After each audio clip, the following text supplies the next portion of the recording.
안녕하세요. 서울 근교에 살고 있는 30대 후반을 향해 가고 있는 주부입니다. 하는 짓거리가 사기꾼과 다름이 없는 저의 시누이 때문에 사연을 쓰게 되었는데요. 얼마나 염치도 양심도 없는 짓을 했는지 한번 들어보실래요? 남편과 전 결혼한 지 3년이 넘어가고 있는 평범한 부부였습니다. 신혼 초엔 서로 다름을 인정하지 못해서 싸우기도 참 많이 싸웠는데 포기할 건 포기하고 서로의 생각을 존중하기 시작하니 더는 싸울 일이 없었고 요즘은 언제 다투었나 한참을 생각해봐야 할 만큼 사이좋게 잘 지내고 있어요. 아직 자녀는 없었고 슬슬 가져볼까나 하고 계획만 세우는 중이었어요. 그러던 와중 암 투병을 하시던 아버님이 결국 유명을 달리하셨고 혼자가 되신 어머님이 정신적으로 좀 이상해지기 시작했어요. 아들, 나 오늘따라 네 아빠가 생각나서 그러는데 집에 와서 자고 가면 안 되겠니? 아들, 나 너무 울어서 그런지 밥이 안 넘어가. 퇴근하면서 죽 좀 사다 줄 수 있겠어? 아들, 우리 아들이 너무 보고 싶어서 그런데 엄마 좀 보러 오면 안 될까? 아들을 봐야 하는 이유는 많았고 그것은 곧 집착이 되어버리더군요. 한동안은 어머님을 이해하려고 애썼습니다. 오죽하시겠어요? 한평생을 함께 산 반쪽이 세상을 떠나게 되었으니 그 허망함이 얼마나 크시겠어요. 아무리 오랜 투병으로 늘 마음의 준비를 하셨다고 한들 더는 세상에 없다는 사실에서 오는 충격과 허전함이 없어지지 않는다는 걸 잘 알기에 이해 또 이해하려고 했어요. 남편 역시 저와 비슷한 생각이었죠. 갑자기 집착에 가까운 모습을 보이는 어머님이 과하다고 생각은 하고 있지만 혹시라도 어머님마저 잘못될 수도 있다는 불안감에 한동안은 어머님 뜻에 맞춰드려야겠다고 하더군요. 저는 알겠다며 당신 편한 대로 하라고 했고요. 어머님의 과한 요구들은 계속되었고 이 상황도 충분히 힘이 드는데 어느 날부턴 시집간 시누이까지 보태기 시작하더군요. 아버님이 한참 아프셔서 고사리 손이라도 빌려야 할 정도로 손이 필요할 때는 코빼기도 내비치지 않던 시누이가 어느 순간부터 시댁 문지방에 닳도록 드나드는데 미칠 지경이더라고요. 딸이 엄마 보러 친정에 다니는데 왜 제가 미칠 지경이냐고요? 그냥 친정에 다니시는 거면 저도 대환영이었겠죠. 암요, 그렇고 말고요. 하지만 시누이는 하루가 멀다고 시댁을 오가며 저와 어머님 사이를 이간질하기 시작했고 그렇지 않아도 힘든 어머님의 비위 맞추기가 더욱 힘들어지고 있었어요. 간섭과 핀잔이 날이 가면 갈수록 심해진다 싶더니 어느 날은 임신 문제에도 입을 떼시더라고요. 그날도 어머님을 불러서 시댁으로 간 날이었는데 거실 중앙에 어머님과 시누이가 앉아 있더라고요. 어머님 옆에 찰싹 붙어 앉아있는 꼴을 보아하니 또 무슨 꼬투리를 잡아 어머님 입을 열게 하나 싶었어요. 어머님, 저 왔어요. 형님도 계셨네요? 요즘 자주 오시네요. 그래서 불만이야 올케? 꼭 내가 우리 집에 오는 게 불만인 것처럼 들린다. 아니요, 그럴 리가요. 그저 요즘 자주 뵙는 것 같아서 드린 말씀이에요. 그건 그렇고 어머님 무슨 일 있으세요? 급하게 오라고 하셔서 오는 내내 걱정되어서 혼났어요. 일은 무슨? 내가 물어볼 게 있어서 불렀어. 혹시 너희 요즘 피임은 잘하고 있니? 피임이라뇨? 아, 아기 소식이 없어서 그러세요? 그렇지 않아도 저희 이제 아기 가지려고 준비 중이에요. 조만간 좋은 소식 들려드릴 수 있도록 노력할게요.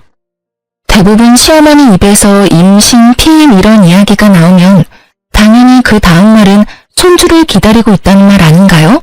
저 역시 그렇다고 생각하고 노력한다고 말씀드린 것인데 제 말이 끝나기가 무섭게 생각지도 못한 말씀을 하시더라고요. 아니다. 노력하지 말란 말이야. 네? 그게 무슨 말씀이세요? 아기 가지지 말란 말씀이세요? 그래. 너 한동안은 임신할 생각하지 말고 피임 잘하라고 불렀어. 내가 임신하라고 할 때까진 절대로 임신할 생각도 하지 말려무나. 무슨 이딴 경우가 있는지 어이가 없더라고요. 남들은 아기를 안 낳는다고 해서 난리라는데 저흰 그 반대니 무어라 대꾸할 말도 생각나지 않더라고요. 그러는 와중에도 한 가지 확실한 건 이 문제는 어머님이 간섭할 문제가 아니라는 것이었어요. 죄송한데요, 어머님. 임신 문제는 저희 부부가 알아서 상의해서 결정할게요. 다른 것도 아니고 자녀 문제는 저희 부부 문제잖아요. 그럼 다른 할 말 없으시면 이만 가볼게요. 저도 하던 일 다 내팽개치고 온 거라 얼른 가봐야 해서요. 그럼 더 있어봤자 득될 것이 하나 없다는 저의 판단은 옳았고 전 빠르게 시댁을 벗어났어요. 아니, 도망쳤다는 말이 더 맞겠네요. 어머님과 시누이는 어떻게든 저를 붙잡아 놓고 본인들이 원하는 말이 나올 때까지 닥달할 눈치였고 전 뭐라고 하든 다 무시한 채 가방을 챙겨 나와버렸으니까요. 그렇게 무사히 도망친 저는 남편이 하는 음식점으로 향했고 점심시간이 지난 터라 다행히 홀에 사람이 거의 없더라고요. 갑작스럽게 등장한 저를 보고 놀란 남편은 무슨 일이냐며 뛰쳐나왔고 저는 방금 시댁에서 있었던 일을 알려주었어요. 여보, 갑자기 무슨 일이야? 회사는? 오늘 어머님이 급한 일이 있다고 부르셔서 반차 쓰고 나왔어. 어머니가? 갑자기 왜? 무슨 일 있으셔? 아니, 급하게 부르시길래 무슨 일인가 싶어서 갔더니 글쎄 뭐라고 하시는 줄 알아? 한동안은 임신할 생각도 하지 말라고 하시더라.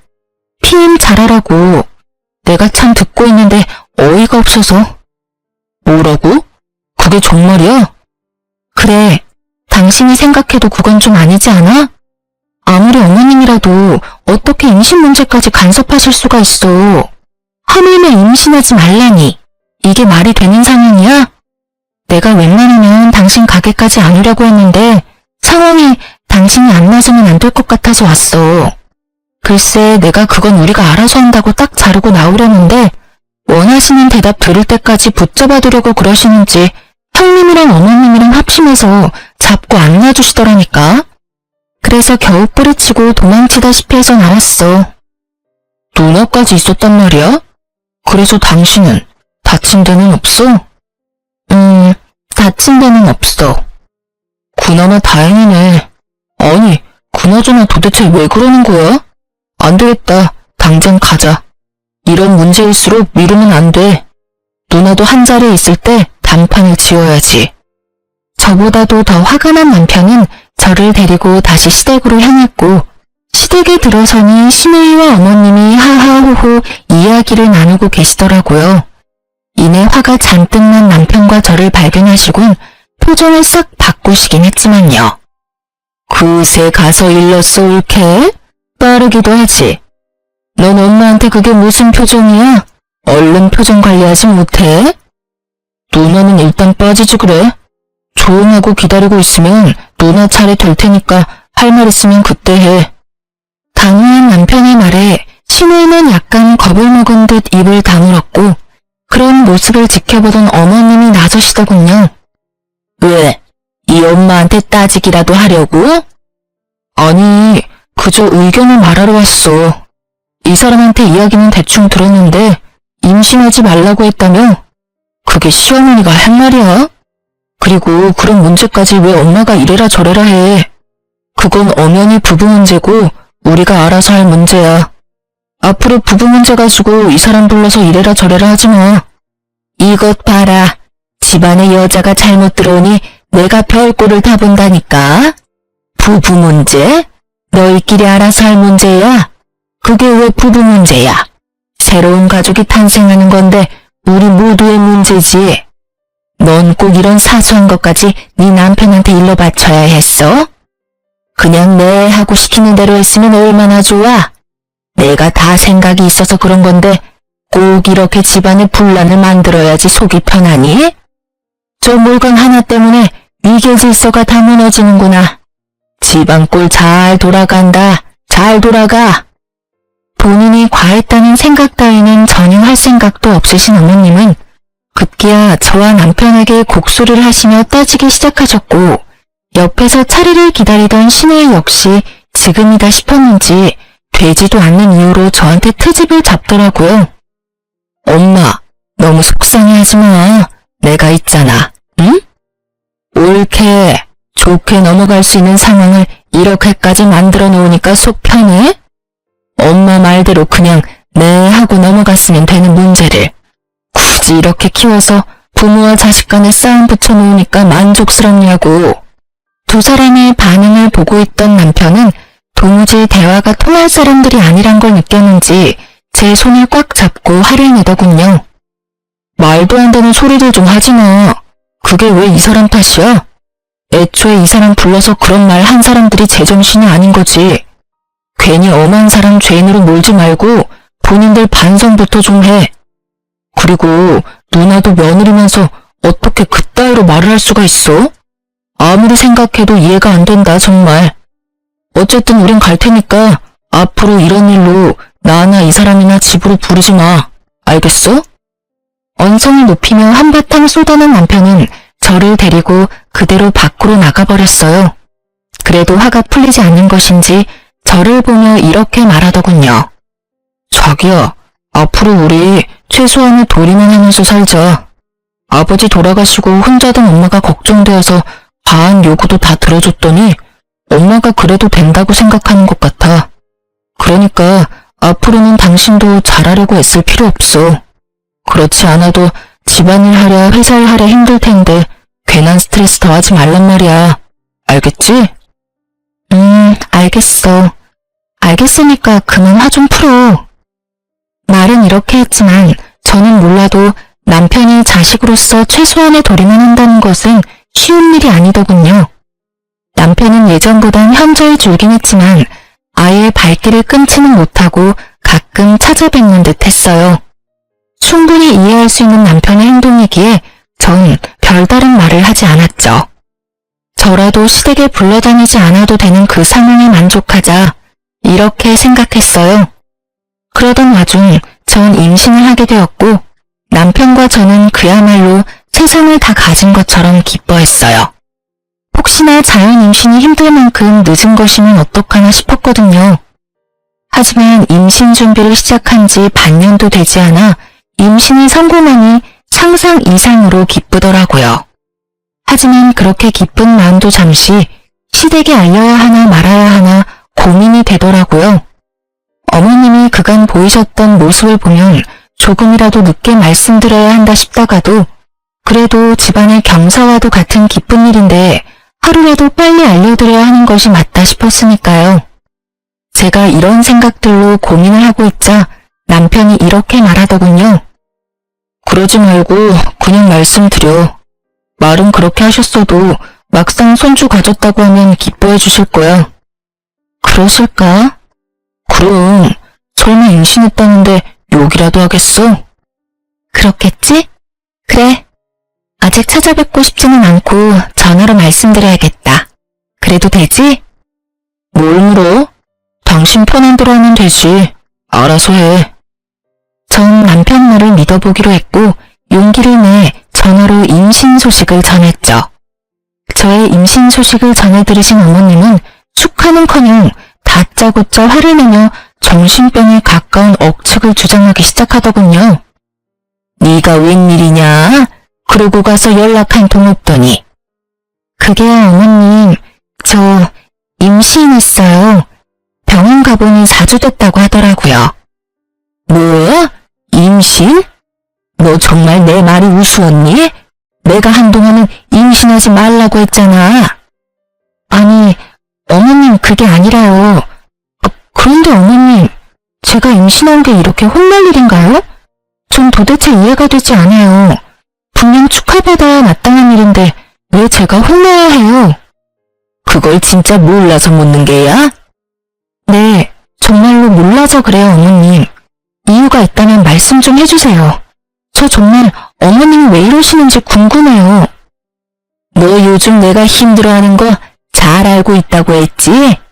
하루에도 몇 번씩 우울해지는 걸 그나마 내 아들 보면서 이겨내고 있었다. 그런데 그런 일이 있고 나서부터 상현이가 날 멀리하기 시작해서 그렇지 않아도 허전하고 우울한데 아기라도 무사히 낳는 날엔 자기 자식 본다고 나를 더 멀리하게 될 것 아니니? 다시 생각해도 이건 정상적인 사람이 생각할 수 없는 정도의 잘못된 생각이었어요. 그래서 전 그렇지 않다고 여러 번 강조해서 말씀드리며 그렇게 생각하시게 된 이유를 물었죠. 도대체 그게 무슨 말씀이세요, 어머님? 아니에요. 절대 그렇지 않아요. 아범이 그럴 리가 있겠어요? 아기 낳으면 아기 어릴 땐 힘들지라도 조금만 자라면 커가는 모습 보여드리려고 더 찾아뵙고 연락도 더 드리지 않겠어요? 왜 그런 생각을 하세요? 그런 생각은 하지도 마세요, 어머님. 아니긴 뭐가 아니야. 내 딸이 분명 그럴 거라고 하던데 뭘. 아들들은 다 똑같다면서 자기 새끼 낳으면 자기 새끼만 챙기고 부모는 나 몰라라 한다고 그러더구나. 생각해보니 틀린 말도 아니고. 그래서 그 아기는 낳을 거니? 어머님, 잘 들으세요. 뱃속의 아기는 잘 품고 있다가 건강하게 낳을 거고요. 이 아기가 나온다 한들 저흰 어머님이 선을 넘으시지 않는 이상 절대 어머님을 나 몰라라 하는 일은 없을 거예요. 그러니까 이상은 생각하지 마시고 그런 이상한 말 귀담아 듣지도 마세요. 일단 오늘은 끊을게요. 들어가세요, 어머님. 그렇게 전화를 끊고 아무리 생각해도 이건 아니다 싶었어요. 이런 게 뉴스에 종종 나오는 가스라이팅인가 싶더군요. 갑자기 시댁 문지방이 닳도록 들락날락하며 뭘 하나 싶었더니 어머님을 말도 안 되는 말로 구워 삼고 있었더라고요. 자식이라는 사람이 어떻게 부모가 마음이 많이 약해졌을 때를 틈타 그런 말도 안 되는 억측을 주입하고 있는 것인지 어머님에게 이야기를 들은 후에도 이해가 되지 않더군요. 전 긴 생각에 잠겼고 아무리 생각해도 이렇게까지 부지런히 그리고 성심성의껏 저희와 어머님의 사이를 멀어지게 하는 신우이의 행동이 의문스럽더군요. 그런 식으로 해봤자 신우이에게 득될 것이 하나 없을 텐데 말이죠. 아무리 생각해도 제 상식으론 이해가 힘들었고 결국 이들은 안 되겠다는 결론에 도달하게 된 저는 단도직입적으로 신우에게 묻기 위해 신우의 집을 향했어요. 예전에 방문했던 기억이 있었던 터라 어렵지 않게 신우의 집을 찾아갈 수 있었고 그곳에서 전혀 예상치 못한 광경을 보게 되었어요. 신우의 집 현관문은 살짝 열려 있었는데 안이 시끌시끌하더군요. 그래서 손님이라도 오셨나 하는 마음에 문틈으로 안을 살폈는데 집안 꼴이 엉망진창이더라고요. 집 안에는 건장한 남자 몇 명이 보였는데 신우이와 시내부를 닦다라는 소리가 들려왔어요. 그러게 돈을 빌려갔으면 갚아야 할 것 아니야. 꼭 내가 이런 거친 방법까지 써야 돈을 갚을 거야? 진작 갚았으면 좋잖아. 죄송합니다. 정말 죄송해요. 제가 어떻게 해서든 친정에서 돈 마련해 올 테니 그만 돌아가 주시면 안 될까요? 친정? 저번엔 친정에도 돈 나올 꿈은 없다고 했잖아. 설마 나한테 거짓말이라도 했다는 거야? 아니에요. 정말 돈이 없었다고요. 사실 아버지가 암으로 돌아가셨는데 암 사망보험금이 꽤 나온 걸로 알고 있어요. 정확한 금액은 엄마가 말을 해주지 않아서 잘 모르지만 그래도 2, 3억은 충분히 될 것 같아요. 정말이에요. 이번엔 약속 지키는 게 좋을 거야. 지난번에도 조금만 더 기다려주면 사업 일으켜서 갚겠다고 하길래 믿어줬더니 오늘 또 이렇게 찾아오게 했잖아. 다음에 우리가 만나게 되는 날엔 정말 각오해야 할 거라고. 이제야 모든 퍼즐이 맞춰지더라고요. 신우 부부의 사업은 원래 매출도 잘 나오는 편이었고 돈도 꽤 있던 걸로 알고 있었거든요. 그런데 무슨 이유에서인지 사정이 어려워지니 사채업자인지 아닌지 모를 무서운 사람에게 급하게 돈을 빌린 것 같더라고요. 변제일은 다가오는데 도저히 돈이 나올 구멍이 도저히 없자 저희는 생각하지도 못했던 아버님의 사망보험금을 노린 거였죠. 그러면서도 혹여나 어머님께서 자신과는 달리 그간 효도라는 걸 했던 하나뿐인 아들에게 모든 재산을 주신다고 할까봐 저와 어머님 사이를 이간질해 왔던 것이죠. 그렇게 해서 저와 어머님 사이 틀어지면 틀어질수록 남편은 제 편을 들게 될 것이니 자연스럽게 남편과 어머님 사이도 멀어질 것이라 생각했겠죠. 아기 문제도 마찬가지인 이유였을 겁니다. 하나뿐인 아들의 자식, 그것도 아들이라도 태어나는 날엔 신우이의 계획에 큰 차질이 생길 테니까요. 결국 신우이의 계획대로 되었고 아버님의 부재로 마음이 많이 무너져 내린 어머님은 의도가 어떠하든 자신의 옆을 지키고 있는 신우이를 믿고 의지하게 된 것이었죠. 제가 생각한 대로 가스라이팅과 다름이 없는 치밀한 행동이었어요. 급전이 필요하니 자기 부모 사망보험금이나 노리며 갑자기 효도하려는 신우이나 아무리 상황이 좋지 않아도 그런 되지도 않는 말을 믿는 어머님이나 그 모든 것이 암담하기 그지없더군요. 전 당연히 모든 사실을 남편에게 알렸고 일단 남편은 첫 번째 아버님 기일만 무사히 넘기고 생각하자고 하더군요. 엄마도 생각이 있으면 아버지 기일 지나지도 않았는데 보험금을 쓰진 않을 거야. 아무리 엄마가 위태로운 상황이라고 해도 그 정도 생각은 하실 뿐이라고 우리 믿어보자. 일단 첫 번째 재산은 조용히 지내고 그 다음은 내가 엄마랑 이야기해볼게. 저 역시 남편의 말에 동감하기에 남편의 뜻에 따르기로 했어요.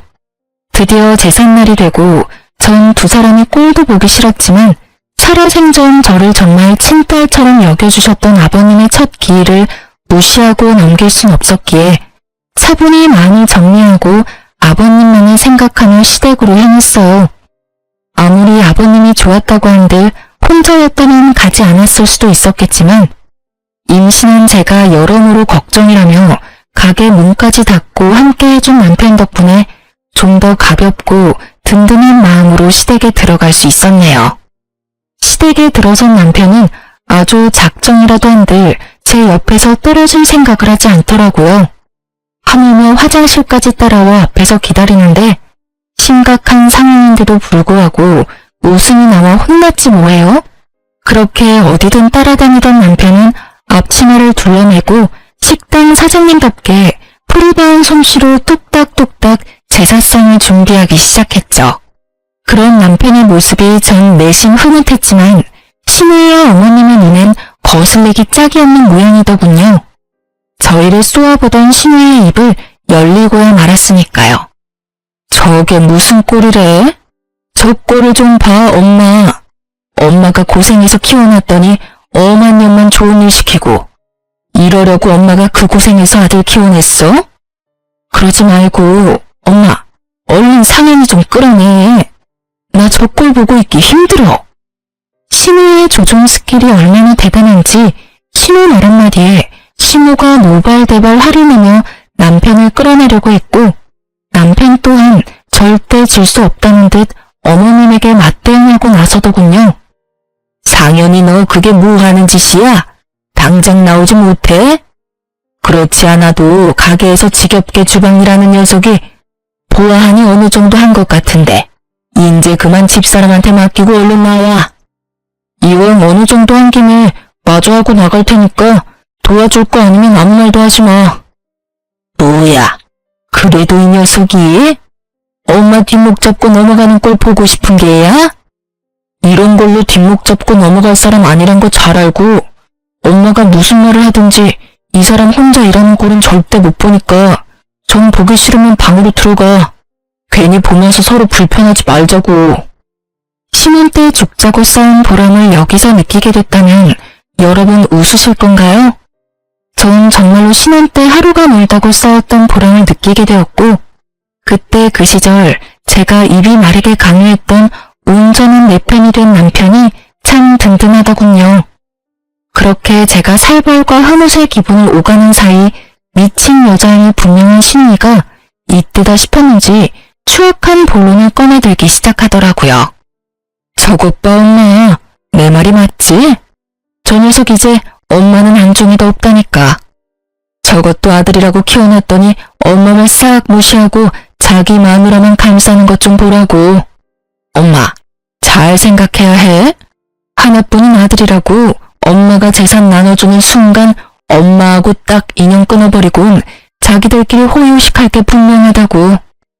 모르긴 몰라도 엄마 죽고 나면 제사밥도 못 얻어먹을걸? 엄마도 그렇게 생각하지 않아? 욕을 할 거라면 작게라도 하지. 얼마나 크게도 외치는지. 혹시 신우이 혼자 확성기라도 쓰고 있는 것이 아닌가 하는 생각이 들더군요. 이제 밑밥도 잘 깔아둔 신우이는 급하긴 한지 다른 날도 아닌 아버님 첫 번째 기일날 준비한 말을 꺼내더군요. 그러니까 엄마, 은행에 고이 모셔둔 돈 나한테 투자 좀 해줘. 내가 은행 이자보다 곱절은 더 쳐서 갚을게. 정말이야. 내가 돈이 어디 있어? 에이, 아빠 보험금 나온 거 다 알고 있거든. 그거 은행에 모셔두면 뭐해. 남 좋은 일만 시키는 거지. 남 좋은 일 시킬 바엔 하나뿐인 딸이랑 사위한테 투자하는 게 더 옳은 일 아니야? 영치도 양심도 없는 신우이의 말이 떨어지자마자 남편이 하던 일을 다 내팽개치고 거실로 나가더라고요.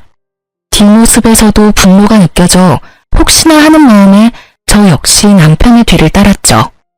두 사람 앞에 선 남편은 신우이에게 소리를 지르기 시작하더군요. 누나가 제정신이야? 어디서 감히 아버지 사망보험금을 달라는 말을 해. 그것도 다른 날도 아닌 아버지 기일날에. 요즘 누나가 엄마하고 우리 사이에서 이간질한 이유가 이거였어? 내가 정말 어떻게 해서든 이해해보려고 했어. 오죽 힘들면 저럴까 하면서 말이야. 그런데 아무리 힘들어도 이건 아니지. 그 돈이 어떤 돈인데? 그 돈 아버지 목숨값이야 누나. 그거 아버지가 돌아가시면서 엄마한테 남겨준 엄마 노후 자금이라고. 그러니까 손댈 생각 하지도 마. 알겠어? 이렇게까지 단호한 사람이었나 싶을 정도로 확실하게 못 박았음에도 불구하고 신우이는 물러날 생각이 없어 보였고 남편의 말에 반박하고 나서더군요. 아버지 목숨값이면 평생 은행에 두고 꺼냈으면 안 돼? 아버지가 그러라고 남겨주신 돈인 것 같아? 아니잖아. 힘들 때 보탬이 되라고 남겨주신 돈일 텐데 지금 당장 필요한 내가 좀 쓰겠다는데 그게 그렇게 화낼 일이야? 그리고 이간질? 난 이간질을 한 게 아니라 사실만을 말했을 뿐이야. 너 지금도 이렇게 엄마랑 사이가 좋지 않은데 나중에 엄마가 나이 들면 모시고 산다고 약속할 수 있어? 없잖아. 그럴 생각도 없잖아. 내 말이 틀려? 그러니까 그때를 대비해서 엄마가 미리 투자해주면 얼마나 좋아. 내가 지금부터 잘 벌어놔야지 부족함 없이 엄마를 잘 모실 거 아니야. 투자? 말은 참 잘한다 잘해. 아버지 돌아가시기 전엔 출가 외인이라고 엄마 아버지 생신 한 번 챙긴 적 없으면서 이제 와서 누나가 엄마를 모신다고? 말이 되는 소리를 해야 속는 척이라도 해주지. 누나가 지금 왜 이러는지 내가 몰라서 이러는 줄 알아? 누나 지금 사업 힘들어서 급하게 사채 쓰는 바람에 사람들 막 찾아오고 난리 났다며. 누가 그래? 누가 그랬냐고. 이 사람이 누나랑 이야기 좀 하러 집에 찾아갔다가 다 봤다고 하더라. 집에 사람들 찾아와서 난동 부리고 난리였다고 하던데 아버지 사망보험금으로 빚 갚을 생각이었어? 두 사람이 친사고 두 사람이 해결해야지. 내 형이고 누나고 어쩜 그렇게 뻔뻔해? 엄마도 잘 들었지? 지금 누나 엄마한테 돈 빌려가도 절대 못 갚아. 그러니까 괜한 돈 낭비해서 자식하고 얼굴 붉히지 말고 절대 땡전 한 푼도 주지 마. 알겠어? 남편이 모든 사실을 밝히자 그때야 신우이의 얼굴색이 변하더군요. 그러면서도 있는 힘껏 발뺌을 하며 저에게 갖은 욕과 폭언을 내뱉으며 노발대발하기 시작하더라고요. 넌 2년 말을 믿는 거야? 우리 사업이 얼마나 잘 되고 있는데. 이 나쁜 년이 이제 나하고 가족 사이도 멀어지게 하려고 없는 말도 지어서 하네. 너 그딴 식으로 살면 네 뱃속의 아들이 벌받아. 알겠어? 이미 눈이 돌아버린 신우이는 뱃속에 조카까지 들먹이며 폭언을 하기 시작했고 이런 신우이의 상태를 알아챈 남편은 마지막으로 어머님께 다시 한번 신신당부를 하고선 준비한 제사 음식을 급히 챙겨 시댁에서 나와버렸어요. 상황이 이러해도 아버님의 제사는 꼭 챙기고 싶었기에 첫 번째 아버님의 제사는 그렇게 저희 집에서 지내게 되었죠. 그런 일이 있고 난 뒤 전화통에 불이 날 것이라는 저희의 예상과는 달리 어머님과 시누이는 조용했고 조용하니 불안해지며 무섭기까지 하더군요. 지금의 침묵은 분명 좋지 않은 길임이 분명했으니까요. 아니나 다를까 며칠 뒤 시누이에게서 연락이 왔고 설마 했던 소식을 전해주더군요. 올케, 잘 지냈어? 뭐 그럭저럭 지내고 있어요. 웬일이세요? 다름이 아니라 나 엄마한테 투자받았다고 상현이한테 전해달라고. 직접 전화하시지 왜 굳이 저한테 그걸 전해달라고 하세요? 올케도 궁금할 것 같기도 하고 안부도 궁금해서. 내 조카는 잘 크고 있지? 아무튼 몸조리 잘하고. 상현이한테 자기가 그렇게 반대해도 난 결국 받아냈으니까 앞으로 나한테 찍소리하지 말라고 좀 전해줘. 애가 예전엔 안 그랬는데 요즘 너무 버릇이 없어. 하여튼 끊을게. 결국 우려하던 일이 일어났더군요. 저흰 더는 두 사람 일에 관여하지 않기로 결심했고 시누이의 전화뿐 아니라 어머님의 연락도 받지 않았어요. 그 후론 저희의 예상대로 흘러가더군요. 돈이 필요할 땐 하루가 멀다고 어머님을 찾아 시댁으로 가던 시누이는 돈을 받아 챙기자마자 시댁에 찾아가기는커녕 연락조차 노골적으로 피하기 시작했고 그럴수록 어머님의 집착은 커졌겠죠. 저희도 연락이 되지 않고 시누이도 연락이 되지 않자 결국 어머님은 죽는 신용까지 하시며 시누이를 불렀고 결국 어머님 댁에 몇 달 만에 간 시누이는 시모의 짐을 챙겨 저희 집에 데려다주며 이런 말을 하더군요. 어머 형님, 어머님, 연락도 없이 무슨 일이세요? 그 짐은 뭐예요? 보면 몰라? 엄마 짐이잖아. 그러니까 어머님이 왜 짐까지 챙기셔서 저희 집에 오셨냐고 묻고 있는 거예요. 엄마가 계속 외롭다고 하잖아. 몸도 좋지 않은 것 같고. 알다시피 난 요즘 바빠서 엄마 돌볼 시간이 안 되니까 당연히 이리로 모시고 왔지. 이럴 땐 아들이 엄마 모셔야 하는 건 당연한 거 아니야? 당연하지 않죠. 돈 받아가신 형님이 모셔야죠. 저희는 어머님께 땡전 한 푼 받은 적도 없을 뿐더러 바란 적도 없어요. 그런데 왜 저희가 모셔야 해요? 저흰 절대로 못 모시니까 당장 모시고 가세요. 이렇게 말하며 당장 집으로 오라고 남편에게 문자를 보냈죠. 틀린 말이 하나 없는 제 말에 대꾸할 말이 없었던 시누이는 모르쇠로 읽어내며 우기기 시작하더니 결국 어머님을 내팽개치며 나가더군요. 몰라. 어쨌든 난 엄마 못 모셔. 난 출가 외인인 거 잊었어? 남편도 엄마 오면 불편하다고 하고 시댁 눈치도 보이고 같은 며느리로서 올케가 내 입장 좀 이해해줘. 응? 그럼 이야기 다 된 걸로 알고 난 가볼게. 형님! 이대로 가시면 어떡해요? 나 바빠. 연락할게. 그렇게 떠나버린 시누이와 아무 말도 하지 않고 그저 울고 있는 어머님. 한숨이 정말 절로 나오더라고요.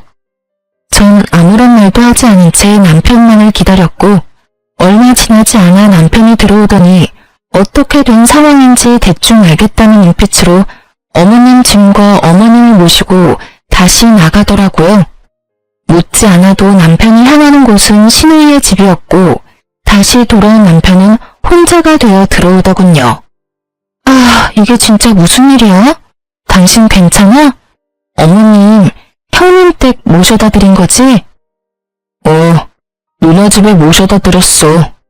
어떻게 인간이 그러냐? 나 사실 엄마 불쌍해서 어떻게 해야 하나 고민도 했는데 누나 하는 꼴이 얄미워서 엄마 모셔다 드렸어.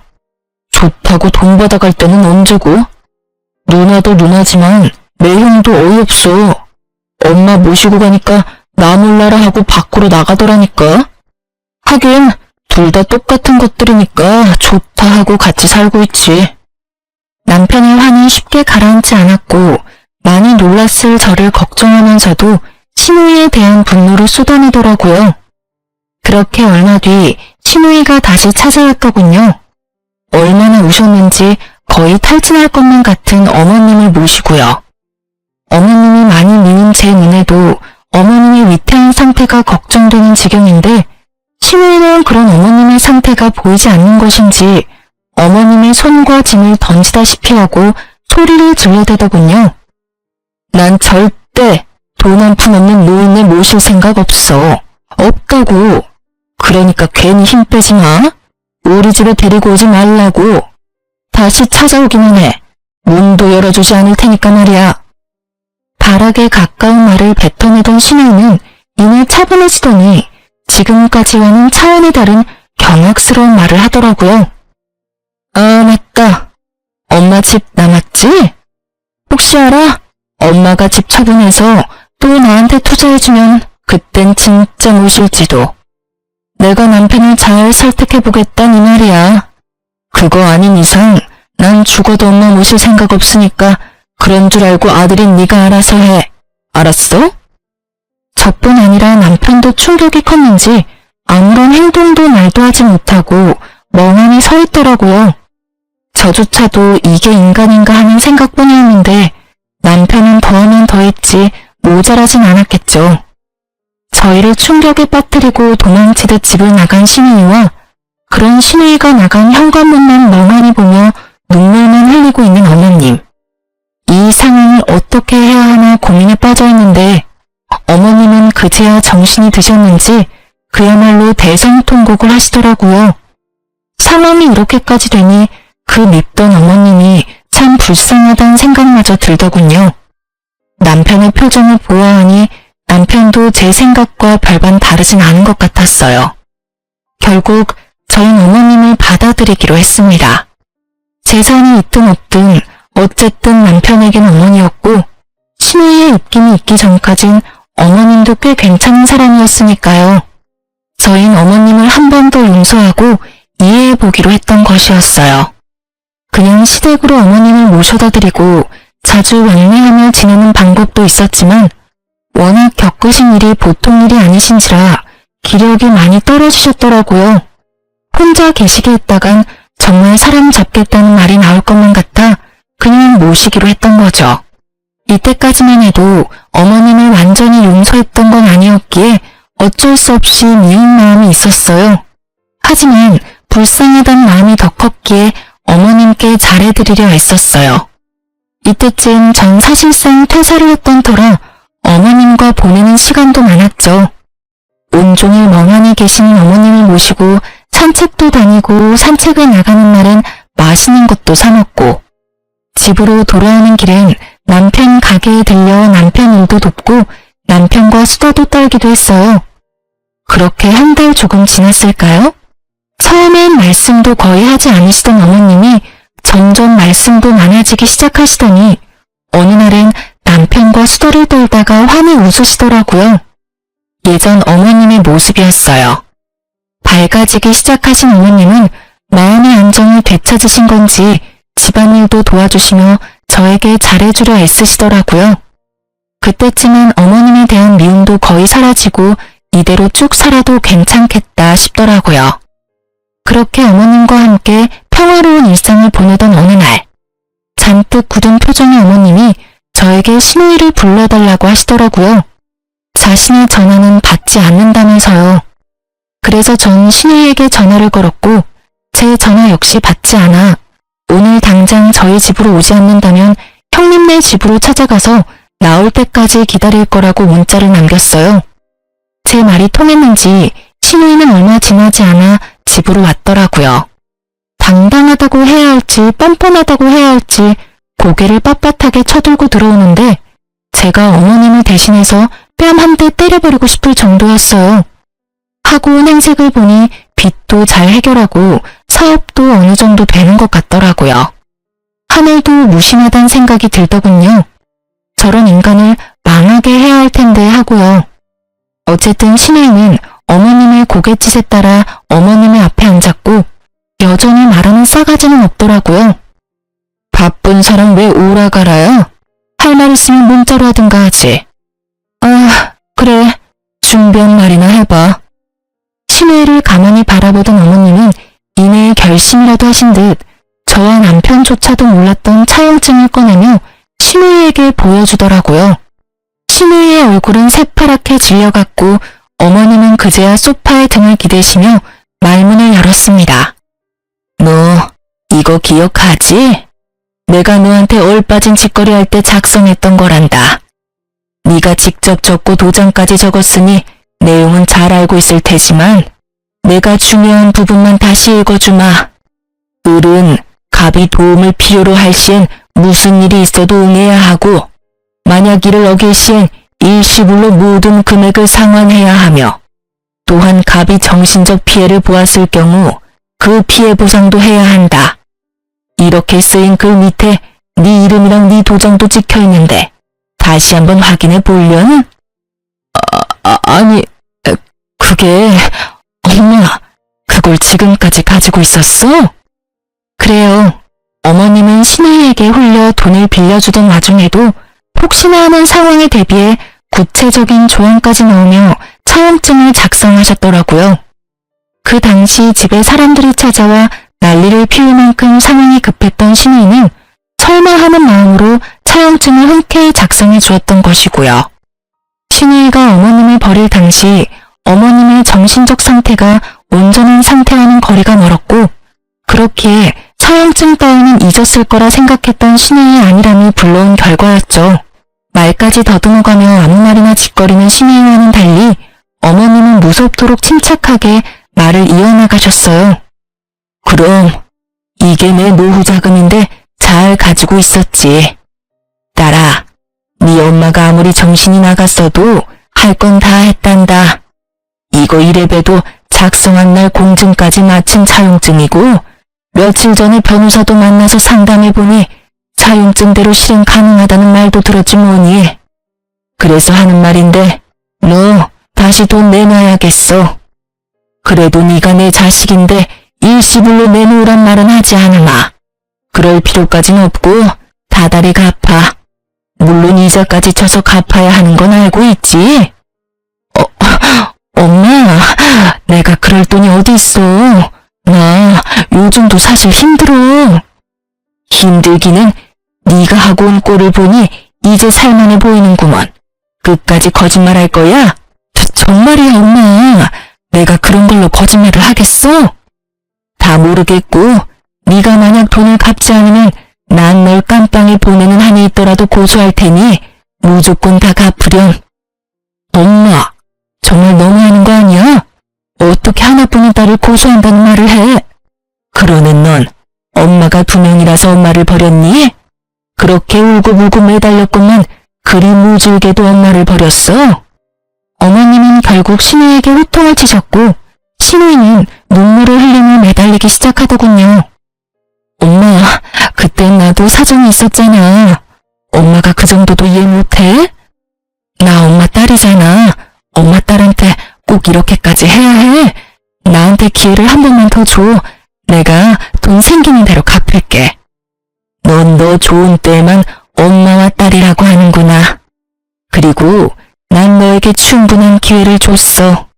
지난 한 달 동안 매일매일이 너에게 주어진 기회였다. 그런데 넌 어떻게 했니? 먼저 전화해서 사과하기는커녕 내 전화조차 무시하지 않았니? 그게 엄마, 내가 잘못했어. 엄마라고 부르지도 마. 난 이제 너 같은 딸 필요도 없으니 괜한 눈물 빼서 동정심 살 생각도 말거라. 엄마, 내가 정말 잘못했다니까? 이제 와서 네가 잘못했다고 하면 내 마음이 풀릴 줄 알아? 애초에 먼저 버린 건 너였어. 그러게 이거사, 진작 좀 사람답게 살지 그랬어. 진작 일이 힘들다고 돈 달라고 했으면 내가 모른 척 했겠니? 그래도 하나뿐인 내 딸인데. 이제 와서 이런 말이 무슨 소용이겠냐마는 내가 너한테 준 그 돈 원래 너한테 줄 돈이었다. 원래 네 몫이었어. 그래? 그러면 엄마 그냥 줬다고 생각하고 그 차용증 찢어줘. 그러면 되잖아. 어차피 줄 돈이었다며. 그건 그때 이야기고 지금은 상황이 아주 다르지.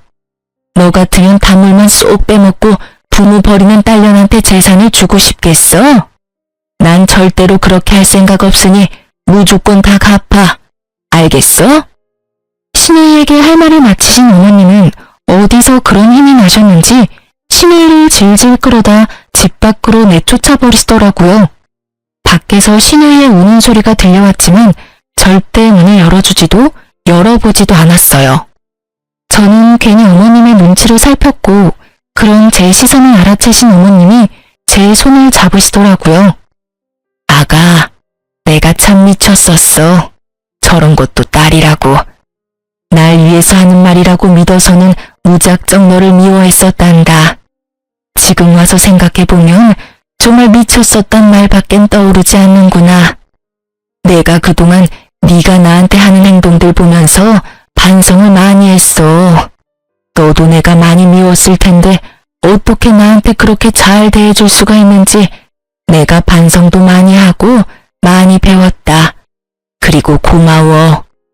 날 받아들이는 게 쉽지 않은 결정이었을 텐데 내가 네 덕에 아직 저승길 안 가고 이리 살아있다. 내가 앞으로 살면서 이 빚은 다 갚으마. 네 덕에 산 목숨 앞으로 너에게 갚으며 살도록 하마. 아니에요, 어머님. 그동안 버릇없이 굴어서 죄송해요. 이야기하시는 내내 울먹이시던 어머님은 결국 울음을 터뜨리셨고 저 역시 그런 어머님에게 사과를 전하며 울어버렸어요.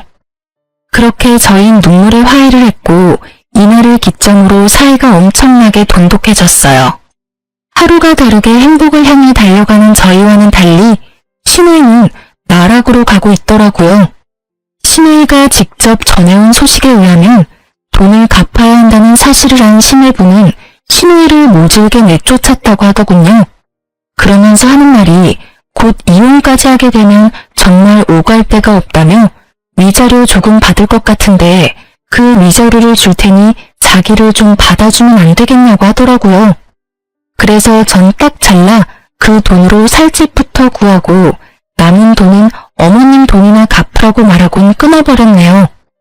그 뒤로도 저희에게 돌아가며 연락이 왔지만 저흰 신우이와 인연을 끊는 것으로 합의를 본 후라 아무도 신우이의 연락을 받지 않았습니다. 상황이 이렇게 되자 정말 돈을 갚지 않으면 깜빵을 갈 수도 있겠다는 생각을 하게 된 신우이는 알바를 하며 적은 돈이지만 차근차근 갚아나가고 있다고 하더라고요. 전 무사히 아들을 출산했고 그 아기는 어느새 2살이 되었어요. 시간 정말 금방 가더라고요. 제가 출산을 앞둔 무렵 어머님은 제가 불편할까봐 집으로 돌아가신다고 하셨지만 저와 남편은 아무래도 걱정이 돼 계속 모시고 살았어요. 그렇게 저희가 모시고 산 지 1년이 되던 해에 어머님은 집을 처분하신 돈보다 더 큰 돈을 저희에게 주시더라고요. 알고 보니 신우이에게 준 돈은 보험금 중 일부였고 나머지 돈은 저희가 정말 필요할 때 주려고 따로 관리하고 계셨다고 하시더라고요.